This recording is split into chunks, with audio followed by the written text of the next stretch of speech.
비유는 예수님이 사용하신 독특한 표현 방식입니다. 예수님께서 우리에게 보여주신 두 가지 독특한 것이 있다면, 첫째는 십자가에서 돌아가신 거고요. 또 한 가지는 뭘 가르치실 때 비유를 써서 가르치시라고 하는 데 있습니다. 비유는 예화가 아닙니다. 예화는 있어도 되고 없어도 되잖아요. 예화는 중요한 내용을 좀 이렇게 보조 역할을 해주는 거죠. 좀 설명할 수 있도록. 그래서 중요한 내용만 있으면 되고, 예화는 도움이 될 뿐이지 예화는 없어도 상관이 없습니다. 핵심은 아니고 본질은 아닙니다. 근데 비유는 비유가 빠지면 핵심이 빠집니다. 비유는 그 자체가 중요한 메시지를 담고 있는 것이 비유입니다. 그래서 비유는 심오한 진리를 이 땅 일상에서 경험할 수 있는 쉬운 그런 내용들을 이제 비교해서 설명해주는 그것을 이제 비유라고 하는데요. 지난주 이제 천국은 마치 뭐 같은가. 그래서 왕이 자기 아들의 결혼식을 위해서 초청한 그것이 바로 천국과 같다. 천국을 어떻게 할 수 있을까? 결혼식을 생각하면서 천국을 그려요. 이게 비유입니다. 이제 오늘 본문은 씨 뿌리는 비유가 나오는데요. 이 씨 뿌리는 비유는 비유 중에 비유. 가장 중요한 비유다라고 봅니다. 왜 그런가 하면 몇 가지 이유가 있는데요.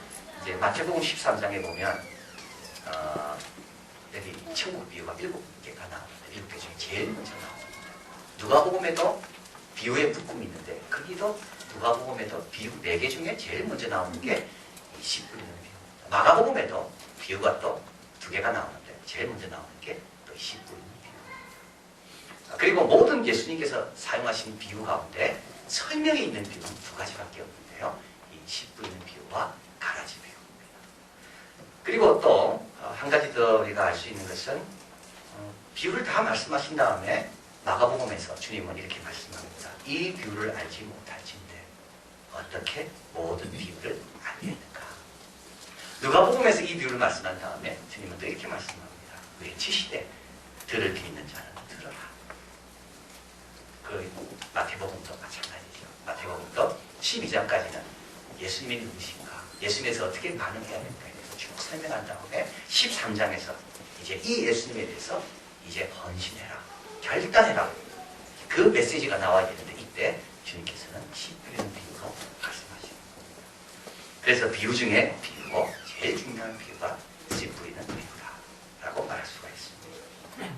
이 비유에는 세 요소가 있죠. 첫째, 뿌리는 자가 있습니다. 뿌리는 자가 없으면 씨가 없습니다.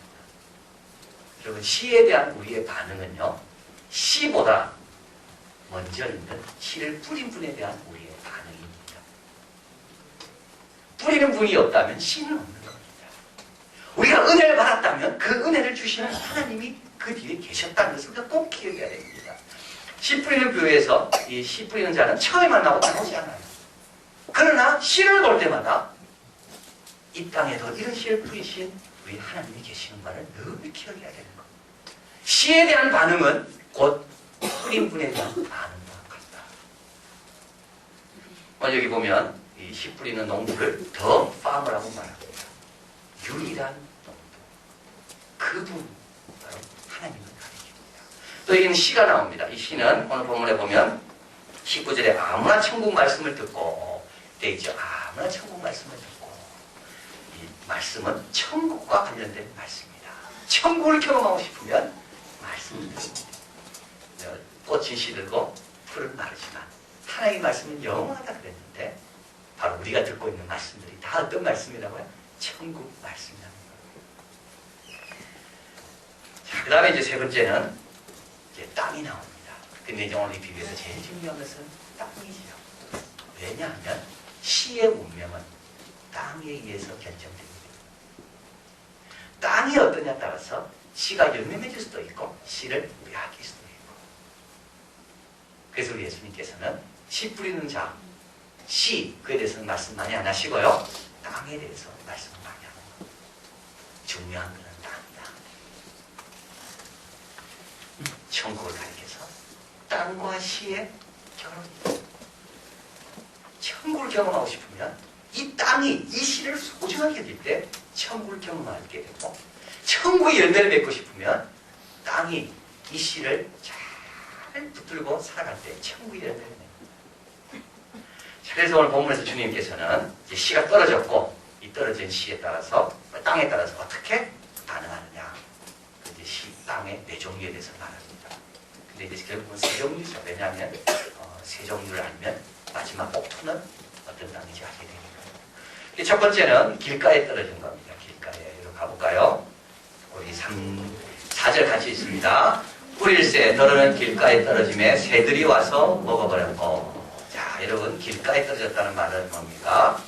예, 길가를 가리켜서 윌리엄 바클레이는 말하기를 기회가 없는 땅이라고 말합니다. 이 땅은 아무리 씨를 뿌려도 씨를 받아들이지 않기 때문에 이 사람에게는 새로운 기회가 주어지지 않는 땅. 기회가 오면 받아들여야 되는데 그걸 흡수하지 않기 때문에 새가 와서 가져가는 땅. 이 땅은요 불쌍한 땅입니다. 왜냐하면 새가 가져가도 막아내지 못하는 땅이기 때문에 그렇습니다. 흡수를 해서 자기 것으로 만들어야 되는데 아무리 좋은 걸 줘도 자기 것으로 못 만들어요. 편견이 많은 사람은 이런 사람입니다. 교만한 사람이 이런 사람. 여러분 교만하고 편견 많은 사람이요 강한 것 같지만 제일 약한 사람이에요. 왜냐하면 그 좋은 걸 다 빼앗기고도 모르고 있으니까. 겸손한 사람은 아주 부드럽고 약한 것 같지만 제일 강한 사람입니다. 왜냐하면 어떤 것도 빼앗기지 않으니까. 몰라온 거죠. 정말 우리가 기도해야 될 사람이 이런 딱딱한 마음의 사람입니다. 우리가 기도해줘야 돼요. 너무 불쌍해. 좋은 것이 막 베풀어지는데도 자기 것으로 삼지 못해. 다 빼앗겨버려. 어거스틴이 그랬습니다. 신의 도성을 줬고 참회로 걸쳐는 어거스틴. 원래 어거스틴은 아주 똑똑하고 천재였어요. 그런데도 호기심이 너무 많았어요. 여러분 호기심 많은 거 조심해야 돼요. 윤리보다 호기심이 앞서면요 죄 짓는 겁니다. 넘어지는 겁니다. 선악과 볼 때 호기심이 생기잖아요. 아 저거 먹으면 어떻게 될까? 그러다가 넘어진 거예요. 어거스틴도 마찬가지. 천재인데 호기심이 너무 많아요. 온갖 죄를 다 짓습니다. 어거스틴의 어머니 모니카는 기도할 뿐이죠. 눈물로 기도할 뿐입니다. 근데 어느 날 엄마가 그렇게 가지 마라 한 그 도시로 어거스틴이 떠나고 맙니다. 거기 가면 더 죄 짓는데 아들은 떠났고 엄마는 실망돼서 눈물로 기도할 때 한 신부님이 나타나서 이렇게 이야기해 줍니다. 눈물에 엄마의 눈물에 기도가 있는 그 아이는 결코 잃어버리지 않는다.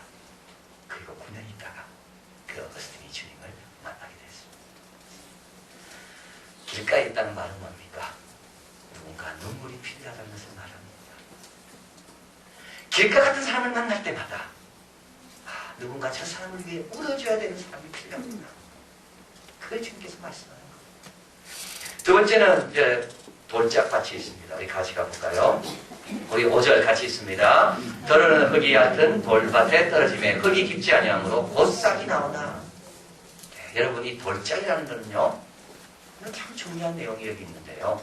흙이 있긴 있습니다. 그러나 흙이 얇습니다. 얇기 때문에 더 자라려면 흙이 더 필요한 거죠. 더 공급이 더 필요한데 그 밑에는 뭐가 있습니까? 돌자갈들이 있습니다. 이런 밭은 특징이 공급의 양이 제한된 밭입니다. 뿌릴 때, 씨를 받을 때는요, 이거 갖고 돼요. 이 정도 양 가지고는 충분히 받아요. 그러나 이제 받은 것이 자라려면 더 많은 양분이 필요한데 이거는 양분이 딱 제한되어 있어. 왜냐하면 돌짝이 작기 때문에. 그 다음 우리 가볼까? 예수님의 설명 20절 같이 있습니다. 돌밭에 뿌리었다는 것은 말씀을 듣고 즉시 기쁨으로 받되 21절 그 속에 뿌리가 없어 잠시 견디다가 말씀을 인하여 환난이나 핍박이 일어나는 때는 곧 넘어지는 자요. 여러분 그 정도 양 돌밭에 있는 흙, 그 얕은 흙 가지고는 받을 수는 있어요. 그러나 받은 것을 키워내려면 그 양 가지고 안 되는 거예요. 은혜 받는 거는요 그 양으로 됩니다. 지금 양으로. 그러나 이 은혜 받은 것들을 열매를 맺게 하려면 더 많은 공급이 필요합니다. 자라려면 씨를 받는 때의 양보다 자랄 때 훨씬 양분이 많이 필요하잖아요. 아이들이 크면 클수록 더 많이 먹어야 되잖아요. 그런데 우리는 이 단순한 진리를 우리는 자기에게 적용시키지 않아요. 하나님 말씀 듣는 양하고 들은 대로 살아가기 위해서 필요한 양하고는 다르다는 겁니다. 은혜 받았습니까? 그 양으로 됩니다. 이제 은혜 받은 다음에 내가 그대로 살려면 그 양으로 안 됩니다. 공급이 계속 돼야 되는 겁니다. 더 많은 공급이 필요한 겁니다. 조지 패튼이라는 장군이 있는데요. 2차 대전, 세계대전 중에 그가 이끈 제3부대가 제일 잘 싸웠다고 합니다. 근데 이 제3부대는 이건 자원한 사람들도 아니고 또 그 경험이 있는 사람들도 아니고 그냥 평범한 군인인데도 제3부대가 2차 세계대전에서 제일 협력한 싸움을 기록을 세운 거예요. 어떻게 그랬을까? 조지 패턴은 잘하는 게 하나 있는데 군인들의 사기를 막 북돋아주는 걸 잘했다고 합니다. 정신력을 강해요. 조지 패턴은 부대를 자주 방문했대요. 불시에 방문하고 집차를 타고 쫙 조지 패턴에 가면 그 군사들이 그 휘날리는 그 마오라와 이런 걸 보면서 막 환호를 지르고 왜 자주 방문했는가 하면 감각, 현장감을 계속 익히기 위해서 그리고 부하 직원들에게 너희들도 이렇게 해야 된다는 걸 가르치기 위해서 하여튼 수시로 현장을 방문했다. 조지 패턴은 믿음이 좋았습니다. 그래서 12월 23일 날 독일과 싸워야 되는데 비가 계속 와서 그날은 너무 중요한 싸움인데 이날 비가 오면 안 되는 겁니다. 그래서 훈목을 불러다가 기도를 부탁을 하고 기도문을 탁 만들어서 온 병사들에게 탁 기도하게 하고 12월 3일 날 그날 정말 비가 안 와서 큰 승리를 거두게 됩니다. 근데 이분은 이렇게 늘 자신감이 있는 게 하나 있는데 그건 뭐냐면 나에게 어떤 부대도 맡겨봐라. 내가 일주일만 그 부대 지휘하면 그 부대는 사기가 충천할 거다. 왜? 비결이 있는데 그는 늘 생각하기를 부대원들을 잘해주면 좋은 군사가 된다는 겁니다. 잘 먹이면 잘 싸운다는 겁니다. 배고파가지고는 못 싸운다는 겁니다. 그래서 조지 패턴은 어디 갈 때도 태울 수 있으면 태워서 보냈고 발에 동상이 들지 않도록 양말들을 늘 갈아 신도록 공급해줬고 그리고 자기 부하 직원들의 부하 상사들에게도 부하에게도 총알을 아끼지 말고 병사를 아껴라. 늘 그렇게 말했습니다. 그가 이렇게 말했습니다. 지치고 배고픈 군사는 부주의하기 쉽다. 이런 거 맞지요? 지치고 배고프면요 다 귀찮고 다 싫어집니다. 제대로 보살핌을 받은 병사는 잘 싸운 군인이 된다. 제가 이걸 읽으면서 우리 예수님이 우리를 얼마나 잘 보살펴줄까 그 생각이 들었습니다. 우리 예수님이 얼마나 우리를 위해서 많은 것을 공급해 주실까? 근데 문제는 우리가 그 공급으로 안 가는 게 문제죠. 우리는 환난과 핍박이 온다 그랬습니다. 감당할 시험밖에 너에게 당한 것이 없다 그랬습니다. 환난과 핍박이 올 때 주님이 가만히 계실까요? 그걸 이룰 수 있는 공급을 준비하고 계시는데도 우리는 그 공급을 향해서 가지 않는다는 거죠.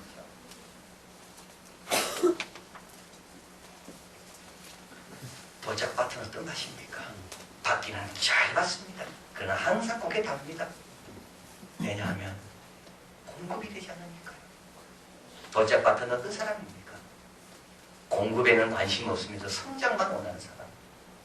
공급을 더 많이 받기 위해서 노력하는 것을 게을리하면서 열매만 바라보는 사람. 이 사람이 도짝입니다. 마지막으로 가시밭이 나옵니다. 본문에 다시 한번 보겠습니다. 우리 몇 절 보는가 하면요. 22절 같이 있습니다. 가시떨기에 뿌리웠다는 것은 말씀을 들으나 세상의 염려와 재리의 유혹에 말씀이 막혀 결실치 못하는 자요. 자, 여러분 이제 이 비유가요. 점점 좋은 밭으로 향해 가고 있습니다. 길가에서 돌짝, 돌짝에서 가시밭, 가시밭에서 옥토로 점점 좋은 밭을 가고 있는데 이제 가시떨기가 있는 밭은 아주 좋은 밭입니다. 아주 좋은 밭. 돌짝이 아니에요. 돌짝이. 길가도 아니에요. 옥토야, 옥토. 그런데 옥토기 때문에 뭐도 잘 자랍니까? 가시도 잘 자랍니다. 옥토기 때문에 가시도 잘 자랍니다. 주님을 잘 받아들이는 사람은 딴 것도 잘 받아들일 수가 있어요. 염려도 잘 받아들이는 거예요. 세상의 쾌락도 잘 받아들이는 거예요. 그런데 놀라운 것은 주님의 말씀보다 염려와 쾌락이 더 잘 자라는 데 있습니다. 그래서 결국 그것이 주님의 말씀을 막는 겁니다. 믿음이 있는 곳에 항상 따라오는 것이 있다고 합니다. 그게 뭐죠? 그게 염려입니다. 왜일까요? 믿음은 불확실성을 전제하고 있잖아요.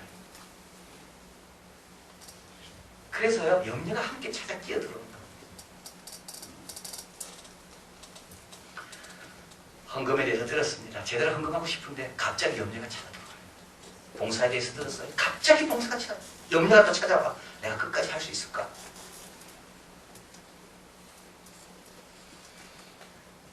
그런데 이 염려는 세상의 유혹과 함께 간다고 말합니다. 자, 이것도 정확한 표현인 것 같아요. 뭘 염려하는가? 가만히 보면요, 우리가 염려하는 것은 다 이 세상의 어떤 명예와 욕심과 그거 관련된 게 염려밖에 없어요. 그래서 칼빈은 이 재리와 염려는 항상 함께 움직인다 라고 말했습니다. 어떻게 해야 됩니까? 잡채 없애야 되잖아요. 잡채 없애는 방법은 두 가지가 있습니다. 하나는 이렇게 뽑아내면 돼요, 자꾸. 근데 그거는요, 사실은 부작용이 많습니다. 잡초만 바라보며 살아야 되니까 바리새인처럼 되기 쉬워요. 외식할 수 쉬워요. 또 다른 사람을 율법적으로 판단하기 쉬워요. 잡초만 보며 사는 거는요, 마음이 강박해집니다. 또 다른 방법이 있는데 그 방법은 뭡니까? 나의 모든 양분을 주님께만 드리는 것. 나눠지지 않아야 돼. 나의 모든 양분을, 힘과 에너지와 관심을 주님께 드립니다. 그러면 굶어 죽는 거죠. 염려와 세상의 쾌락은요, 사실은 우리가 힘을 줘서 힘을 발휘하는 겁니다. 내가 거기에 의미를 부여했기 때문에 의미가 다가오는 겁니다. 아무것도 아니라고 생각하기 시작하면 아무 힘도 발휘하지 못해요. 세상의 명예가 나에게는 아무것도 아니라 하면 그건 아무 힘도 없어요. 그러나 그 명예가 그렇게 중요하게 생각하는 사람은 결국 그 힘은 내가 준 겁니다. 주지 않는 거예요. 이번 금요일날 지난주 우리 김정택 장로님 오셔서 우리가 집회를 했는데요. 참 여러분 참석하신 분들 얼마나 좋으셨습니까?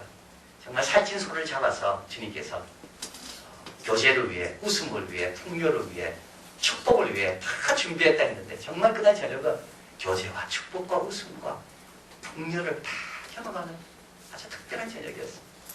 그날 저녁에 이제 우리 장로님이 이제 간증하고 제가 이제 나와서 초청하려고 딱 했는데요. 이때 제가 참 이걸 처음 경험했어요. 여러분과 저하고 많이 떨어져 있는 게 많이 떨어져. 이 사이에 주님의 성령이 가득 차고 느꼈어요. 그래서 제가 뭘 말을 제대로 할 수가 없어요. 말이 필요가 없다는 게 느껴졌어요. 성령이 지금 역사하는데 내가 무슨 말이 필요할까? 그래서 제가 설교 준비를 다 했지만 안 했습니다. 그리고 사실은 강하게 말하고 싶었지만 강하게 말할 필요가 없었어. 주님이 역사하고 있는데. 그래서 우리 예수님이 생각났어요. 우리 예수님은 소리를 지르지 않구나. 우리 예수님은 소리를 들리게 하지 않는 분이구나. 아, 그게 뭐 그 뜻이구나. 성령께서 크게 역사하십니다. 그 장로님의 간증의 시작이 바로 그거 아닙니까? 왜 전도합니까? 묻는다면 두 가지 때문이라 그랬죠. 하나는 하나님 앞에 너무 감사해서, 또 한 가지 너무 죄송해서. 받은 그거 생각해보니까 감사하고, 그 하나님의 내가 한 걸 보니까 너무 보잘것없어서 너무 죄송하고.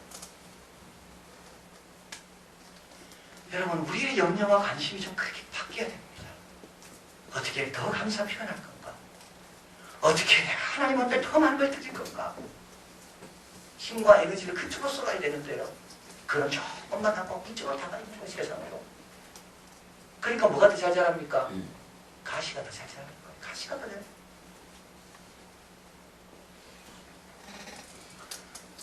예수님이 오셔서 제일 답답했던 게 한 가지입니다. 뭐냐면 메시아가 왔는데도, 다윗의 동네에 구주가 나셨는데도 사람들은 메시아를 기다리고 있는 겁니다. 이미 땅의 씨가 떨어졌는데도 사람들은 씨를 찾는다고 돌아다니고 있고, 내 안에 있는데. 이번 가을미션 축제를 통해 여러분이 주신 말씀이 있을 겁니다. 이미 시작됐습니다. 옥토 어떤 땅입니까? 늘 기회를 받는 착하고 좋은 땅, 늘 공급이 풍성해서 기름진 땅. 양분을 낭비하지 않는다. 그 시간과 그 아름다운 걸 딴 데 주지 않고 주님께 다 드리기 위해서 양분을 낭비하지 않는 겁니다. 여러분, 이런 땅들이 다 되시기를 진심으로 바랍니다. 기도하겠습니다.